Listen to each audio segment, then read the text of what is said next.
Assalamualaikum warahmatullahi wabarakatuh. Dulur-dulur, salam pro audio, salam hack and audio, salam custom audio, dan salam umbro audio. Semuanya ada di Sound Kompor. Jadi tidak membeda-bedakan antara kelas apapun, yang penting itu kena dirungokno, nyaman gitu aja ya. Di video ini saya ingin meng-sharing saja daripada relasi yang saya dapatkan, yang kita dapatkan bersama, mengenai horn yang bagus, yang horn yang apa ya, istilah bukan yang bagus ya, maksudnya ciri-ciri horn yang paling diminati atau yang paling disukai oleh pasar audio soundman engineering Indonesia, okay? Jadi di video kali ini saya ingin menjelaskan simpel saja. Jadi sebelum teman-teman milih horn itu kan biasanya harus mencari modelnya kayak gimana, bahannya seperti apa. Itu betul sekali. Namun yang paling harus cermati, harus dihitung, itu adalah dispersi atau kemiringan atau arah sebaran daripada suara itu sendiri, frekuensi itu sendiri. Di cahaya pun ada juga namanya dispersi cahaya, di audio namanya juga ada dispersi suara. Nah, itu bagaimana Mas Iwan kalau kita melihat seperti itu? Langsung saja simpelnya kita lihat dulu modelnya ini seperti apa. Dalam dispersi suara, yang paling kita kenal yang pertama dulu adalah mengenai bentuk horn itu sendiri. Ada yang model kotak, ada yang lonjong panjang persegi panjang, ada yang kotak tapi dia lebih dispersi vertikalnya lebih cembung dan lebih tajam. Nah, di dalam kita membahas dispersi suara tentunya kita harus mengerti dulu apa itu lekukan horizontal dan lekukan vertikal. Nah, nanti akan dihubungkan pada tingkat derajat kemiringan juga. Nah, itu nanti akan kita korelasikan dengan horn yang bagus seperti itu. Jadi saya nggak asal bicara. Nah, tentunya tidak hanya itu. Yang utama basic saya menjelaskan ini adalah daripada pendengaran saya sendiri atau daripada responnya. Kalau masalah RTA itu gampang, yang penting bahanmu ini harus standar dulu, harus linear dulu, harus flat dulu. Bahasanya flat ya, nggak harus flat sih. Yang penting harus linear lah, mau naik turun yang penting nggak jauh-jauh amat kayak gitu. Nanti bisa diolah. Nah, jadi di dalam balik lagi di sini adalah dispersi suara, ada nyamannya horizontal, titik kemiringan horizontal kita waspadai ke sini, vertikal ke atas. Nah, kalau kita melihat seperti ini, nah di sini ada kemiringan. Nah, kemiringan nanti kita ambil dari tengah sini, kemudian kita ukur pakai alat, bisa pakai penggaris atau pakai apapun. Nah, ini saya belum ada. Nah, kalau kita melihat sepertinya ada kemiringan horizontal. Katakanlah di sini 45 derajat horizontal. Tapi dalam pengukuran realnya di sini kan jenis hornnya ME60, di sini harmonika.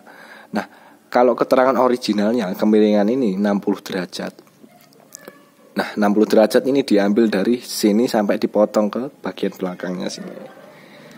Aku dekatkan. Nah, gitu. Jadi mentoknya terakhirnya sini sampai ke titik tengahnya yang ada di sini loh.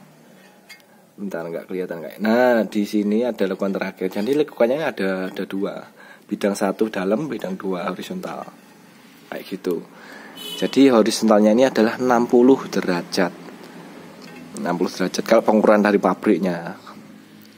Oke teman-teman. Sedangkan yang harmonika ini kalau bisa dibilang sekitar 45 lah. Tapi dia konstruksinya cembung. Nah, sedangkan ini hampir flat, bahkan dia mencarut suara gini. Kalau yang ini yang harmonika ini cembung. Nah, kalau cembung suaranya gimana Mas suaranya? Kalau untuk suara, kalau horn-horn yang telinganya seperti ini itu lebih pada bukan frekuensi ya, secara sebaran dulu. Kalau sebaran nggak terlalu jauh, cuma padatan dari vertikalnya lebih jauh. Kalau secara dibandingkan sama si ME60 jauh ME60 kayak gitu. Namun tujuannya ini yang ini tadi lebih jauh. Nah, kayak gitu. Dan untuk memeratakan daripada kiri kanan, misalkan di sini ada middle, di sini ada middle. Nah, di sini pas. Meratakan saja. Lebih ini sebenarnya harmonika, namanya harmonika itu berharmoni dalam musik. Nah, istilah harmoni itu paling banyak alat musiknya adalah akustik, bisa gitar, bisa piano, seruling dan lain sebagainya. Harmoni. Jarang harmoni itu di dalamnya terdapat alat-alat yang super high, itu jarang. Oke, balik. Yang kedua adalah horizontal. Maaf, vertikal. Ini horizontal, yang bagian ini vertikal. Kalau kita baca dari datasheetnya, vertikalnya 40 derajat. 40 derajat diambil di sini. Terus pengukurannya, nah ini saya bingung adalah 40 derajat itu diambil dari jarak berapa meter atau pas keluarnya sini. Nah itu nanti ada pengukuran di studio roomnya, macam-macam jenisnya. Dan macam-macam, biasanya kalau di pengukuran speaker yang pabrik-pabrik, di dalamnya ada gas wool, ada dakron peredam, kemudian model telur. Nah itu nanti tergantung ngambilnya 45 derajat, 40 derajat, 60 derajat itu gimana rumusnya.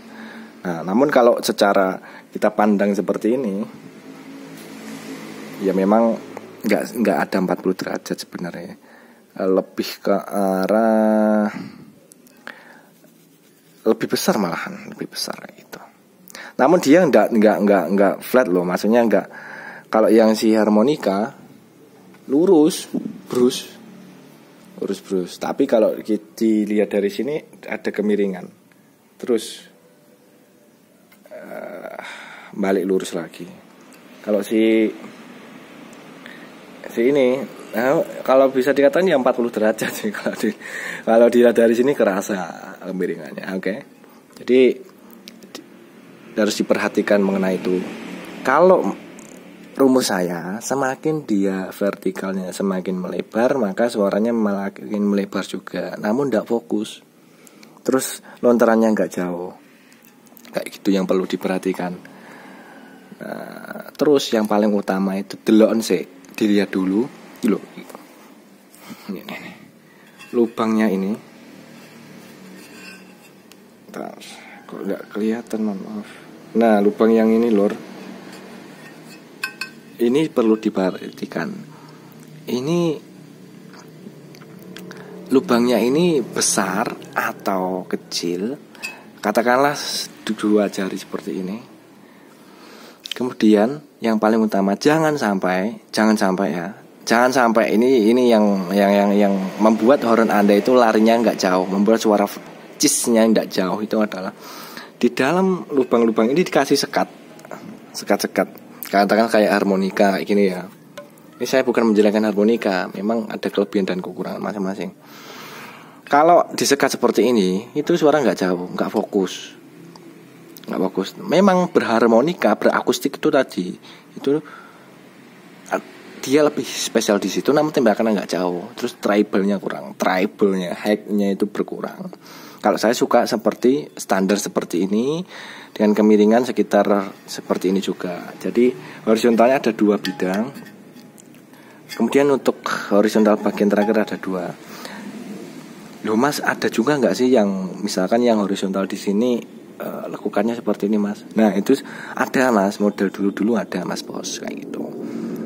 Kalau yang membuat suara jauh itu adalah dispersi vertikalnya kayak gini. Jadi dispersi vertikal di sini bibir luar horn sampai dalam itu nggak ada hambatan, loss. Ini yang jauh. Jadi kalau penataan horn yang misalkan kalau dilihat dari atas ini, kalau bobnya segini ya, bobnya gini. Penataan sebenarnya ini yang paling benar. Kemudian middle-nya di sini. Jangan sampai kalau katakanlah boxnya horizontal seperti ini, udah bener nih, terus kita balik. Lah ini salah. Suaranya nggak nyaruk kiri kanan, vertikalnya ini loh penempatannya salah. Ini horizontal ini bos, ini horizontal. Contoh gampangnya kayak cangkingan box atau briket box untuk angkat untuk di tangan itu banyak sekali penempatan yang salah menurut saya kayak gitu. Yang harusnya yang kecil di bawah, akhirnya tempat yang besar di bawah. Ya kayak gitu analogi dalam audio itu seperti itu. Nah, kenapa kok di box seperti ini salah? Ya itu tadi, ini vertikal bos. Ini nggak cepet nyaruk, nggak cepet kawin sama middle-nya. Ini malah yang kesana, menemukan tuningnya susah. Sama dengan yang harmonika. Kalau di gini malah keliru, lucu. Terus gini. Nah, telinganya kan enak kalau dipandang. Yang kedua, sebenarnya memang ke kiri kanan, horizontal. Kalau vertikalnya nggak terlalu seberapa, tapi tetap dia nembaknya lurus harmonika. Jadi harmonika dia lebih ke nggak terlalu super hack, lebih ke hack umum, fokus ke depan, utuh. Suaranya lebih ke hack mid sih menurut saya harusnya seperti ini. Nah kayak gitu. Jadi pemilihan horn perlu diperhatikan mengenai dispersi suara itu sangat berpengaruh. Model-modelnya sangat berpengaruh juga. Konstruksi hornnya itu berpengaruh pada suara nanti yang dihasilkan. Nah itu alasan basic dasarnya seperti itu. Untuk bahan nanti akan kita bahas di video selanjutnya ya. Untuk bahan kita akan bahas di video selanjutnya. Ini namanya bisa dikatakan diral. Misalkan diral, intinya campuran lah, campuran besi, aluminium, macam-macam dajilah ini. Ini bisa dikatakan plastik, bisa dikatakan keramik kayak gitu. Oke, terima kasih dan wassalamualaikum warahmatullahi wabarakatuh.